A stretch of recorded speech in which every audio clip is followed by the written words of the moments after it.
Shalom Uvraja. Vamos a continuar con las historias de los hebreos en Cuba. Y seguimos en el año 1943 con el almanaque hebreo Vida Habanera. Vamos a tocar un artículo hoy muy interesante que se llama Síntesis de la evolución hebrea en Cuba, sus promesas para el futuro, que fue escrito por el doctor Dionisio Castiel, que ya lo conocíamos anteriormente en El Estudiante Hebreo, cuando sencillamente no se había graduado todavía como abogado, y el doctor Dionisio Castiel, culto abogado cubano hebreo que une a sus actividades profesionales un interés sobresaliente por el estudio de los problemas que se relacionan con los hebreos de Cuba. Así lo presenta el almanaque hebreo Vida Habanera en este gran artículo que realizó. Y empieza así, unas palabras aclaratorias. Este trabajo, que por vez primera sale a la luz pública, lo escribí hace más de 4 años, en el mes de febrero de 1939. No sé si el lector hebreo recuerda con exactitud aquellos días precursores del caso del San Luis, víctima de la tiranía más cruel que recuerda la historia, agobiados por las persecuciones de que eran objeto en la Alemania nazi y en los países por ella dominados. Llegaba entonces a las playas de Cuba algunos centenares de refugiados hebreos, entre los cuales se contaban profesionales universitarios, profesores, técnicos, industriales y hombres de negocio. Una gran parte de ellos venían de tránsito por el fin de radicarse en definitiva en los Estados Unidos de Norteamérica. Tomando este movimiento inmigratorio como motivo, se inició en Cuba por primera vez en su historia republicana cierta propaganda tendenciosa de sabor antisemita encabezada esta labor disolvente y antipatriótica. Algunas personas sin relieve ni prestigio, vinculadas a elementos pronazis, radicados en el país. Este brote pernicioso tendía a confundir la población cubana, importando a nuestro ambiente de limpia historia liberal los prejuicios religiosos y raciales que la propaganda totalitaria había extendido por todos los ámbitos de Europa. Los hebreos de Cuba recordarán una hora de radio que durante algunos meses se hizo eco de este extraño movimiento, que desde luego no pudo encontrar acogida en ningún sector responsable de la nación. En aquella oportunidad, este trabajo tenía por objeto de dar a conocer a las autoridades oficiales del gobierno cubano lo que significaba la inmigración hebrea, su aporte al progreso de la nacionalidad cubana y sus promesas para el futuro. Personas destacadas de la gobernación del país, a quienes remitimos por correo sendas copias de este trabajo, nos contentaron en tono comprensivo y acogedor. Han pasado más de 4 años desde entonces. Los hebreos en Cuba continúan laborando en ritmo progresivo y su vinculación es cada día más estrecha con la población cubana. De aquellos inmigrantes que en el año 1939 arribaron a Cuba, una parte de ellos emigraron a los Estados Unidos, y los que se quedaron han demostrado la bondad de sus empeños a favor de la economía cubana. Una prueba de ello nos lo está ofreciendo una nueva industria del pulimento de brillantes introducida por estos inmigrantes. Para sosiego de todos los hombres honrados, aquellos brotes de propaganda antisemita han desaparecido y podemos augurar que no se repetirán en el mañana.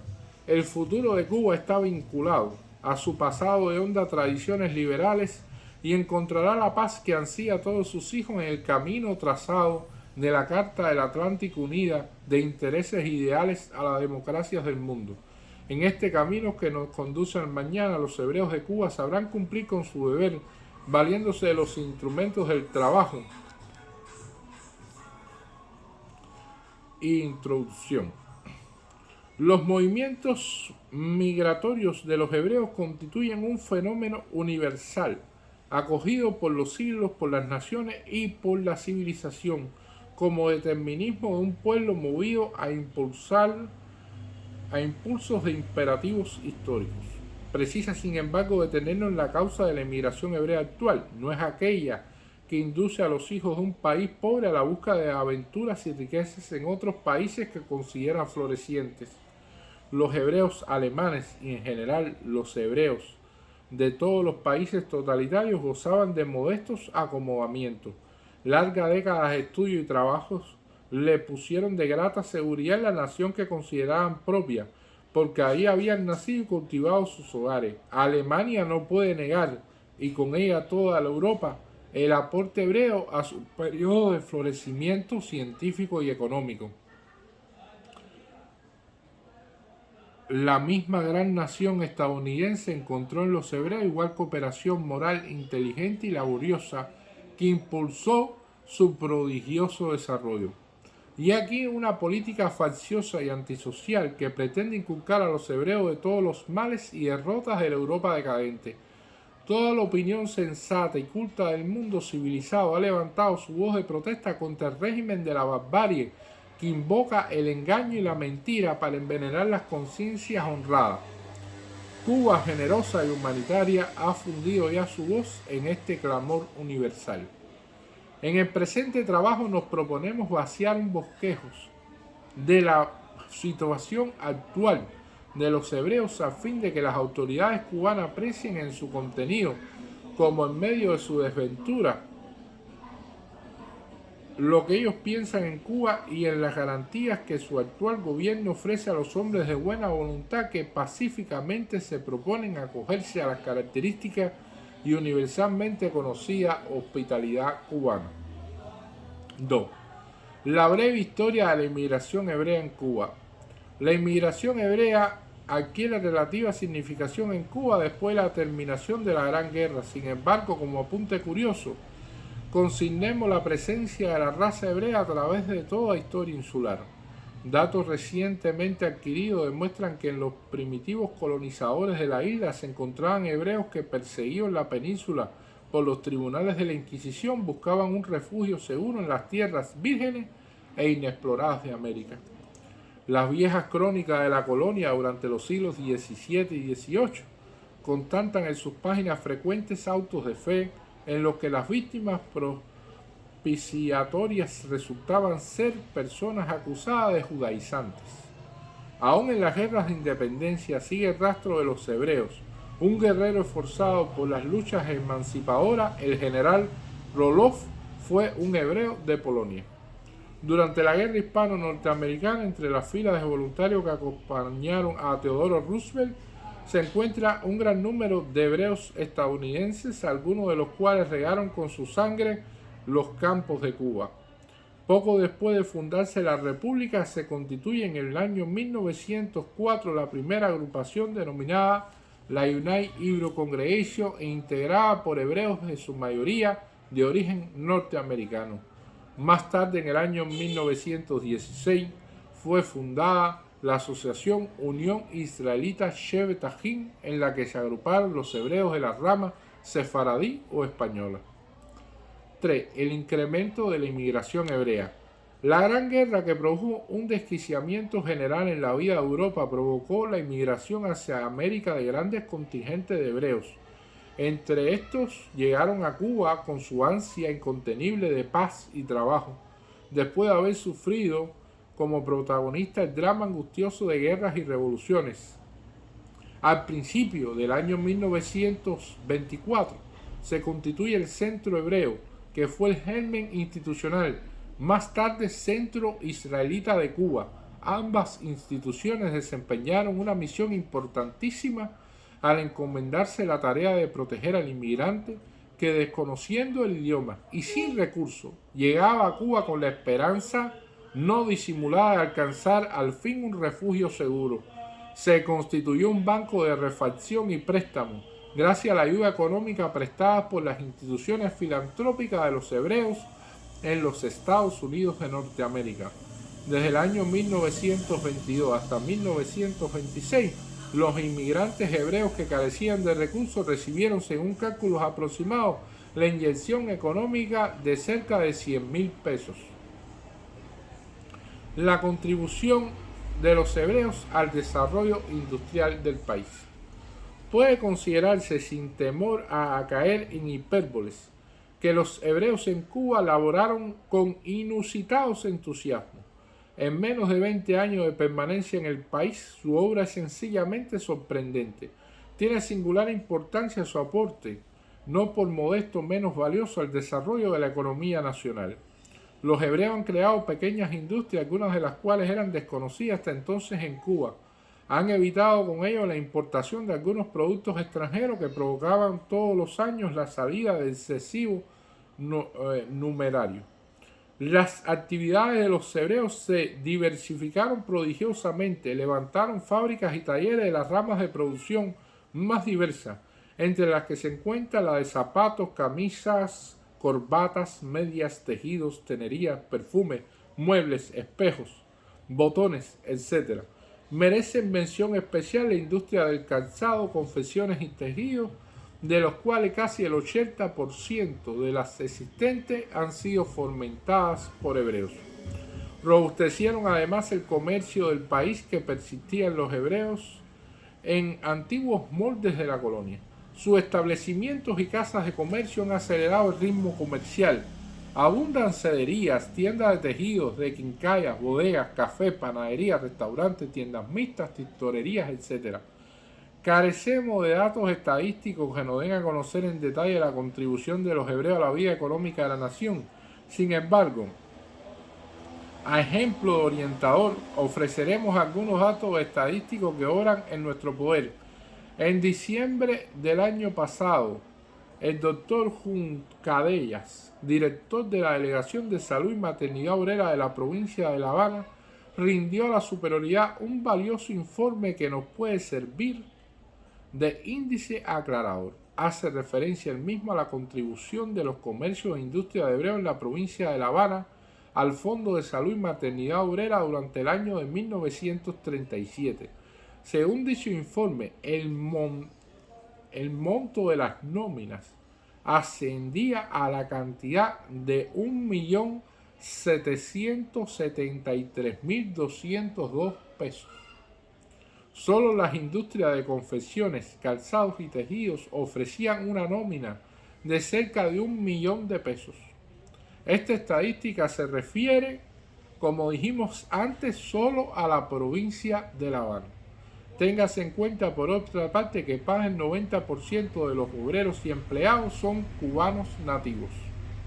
Carecemos igualmente de datos estadísticos que determinen la contribución de los hebreos de Cuba a los gastos del Estado, la provincia y el municipio. Vamos a ofrecer, sin embargo, una estadística económica de 135 comerciantes de la industriales hebreos de la ciudad de La Habana y el interior de la República que han remitido sus respectivos informes. De la ciudad de La Habana, 59 y del interior 76, 135. El capital representado por todos asciende a 995.395.23 pesos. Empleados cubanos 1.372, empleados extranjeros 37, nómina mensual de sueldos 33.151.72 pesos. La contribución a los municipios fueron 20.597.96 puestos. El impuesto del 1,5% pagado en 1937 fue de 40.858.18 pesos. Los derechos aduanales pagados en 1937 fueron 175.559.82 pesos. Las utilidades pagadas en 1937 fueron 4.364.19. Los sellos de timbre comprados en 1937 fueron de 9.079.91 pesos. Y las contribuciones al Estado cubano en 1937 fueron de 283.611.78 pesos.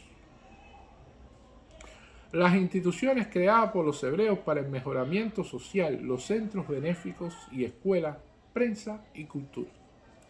En el orden benéfico, los hebreos de Cuba han realizado una labor a luces bienhechora, una institución que ha merecido grandes elogios de propios y extraños es la Asociación Protectora de los Tuberculosos y Enfermos Mentales. Sostiene un dispensario al frente en el cual se encuentran competentes profesionales de la clase médica. La Asociación Femenina Hebrea, institución benéfica dirigida por esforzadas mujeres de la colonia, dedica sus afanes en sostener una creche para niños huérfanos o de padres proletarios que no pueden atender a su cuidado durante las horas laborables del día. Hay otras instituciones como la Birkut Jolim y similares, todas consagradas a evitar en un momento dado que lleguen los hebreos a constituir una carga pública. Una preocupación constante de los hebreos es la instrucción de sus hijos. Existen en La Habana escuelas y colegios de grandes méritos. Entre ellos merecen mención el Colegio del Centro Israelita de Cuba, que tiene más de 200 alumnos, y el de la Unión Sionista de Cuba. Ambos colegios de enseñanza elemental y superior están asistidos por un profesorado idóneo de cubanos y hebreos. En cuanto al carácter de la enseñanza, se cumplen los programas oficiales de la Secretaría de Educación, atendiéndose preferentemente al estudio de asignaturas que guardan relación con el pasado y el porvenir de Cuba. Para aquilatar el desarrollo cultural de los hebreos, obliga citar siquiera al Círculo de Escritores y Periodistas Hebreos, que acoge, como su nombre lo indica, a sus hombres intelectuales. Entre los centros sociales que ofrecen periódicamente conferencias de temas diversos, científicos y literarios a cargo de eminentes intelectuales cubanos y extranjeros.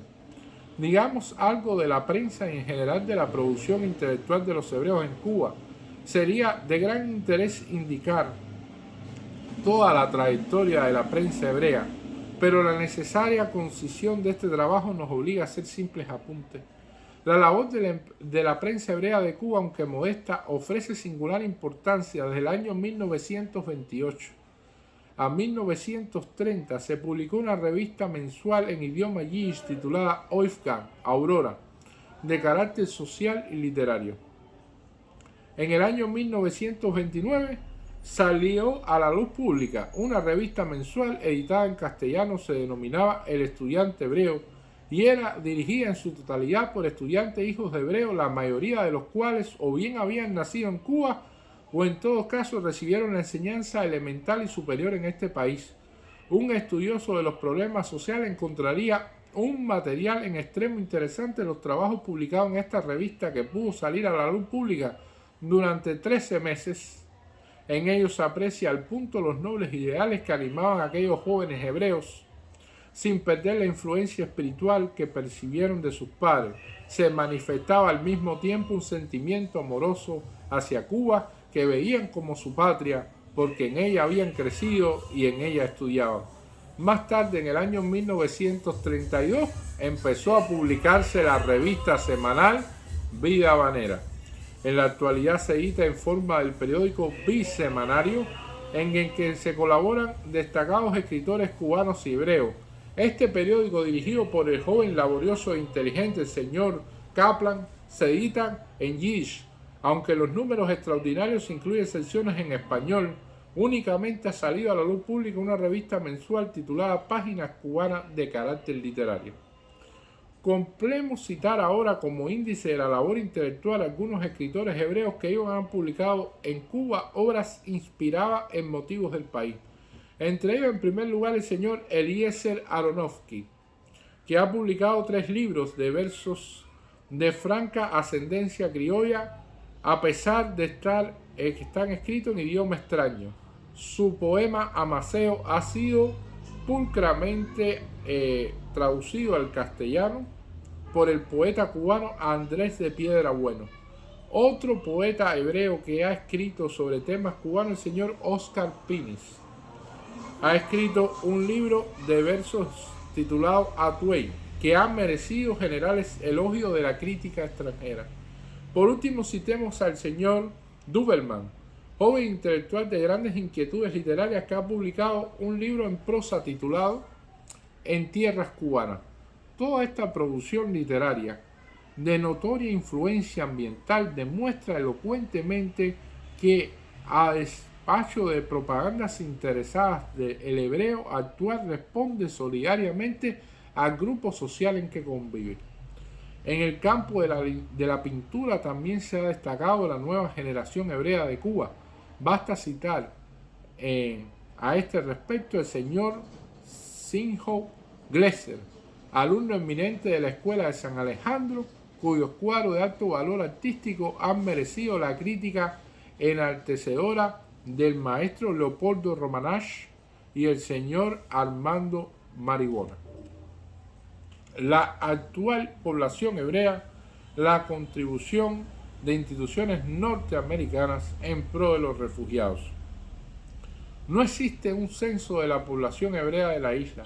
Sin embargo, haciendo cálculos aproximados, puede afirmarse que no excede de 12.000 habitantes, incluyendo en ese número los inmigrantes que últimamente arribaron a Cuba como consecuencia de la persecución llevada a Cuba por los regímenes totalitarios.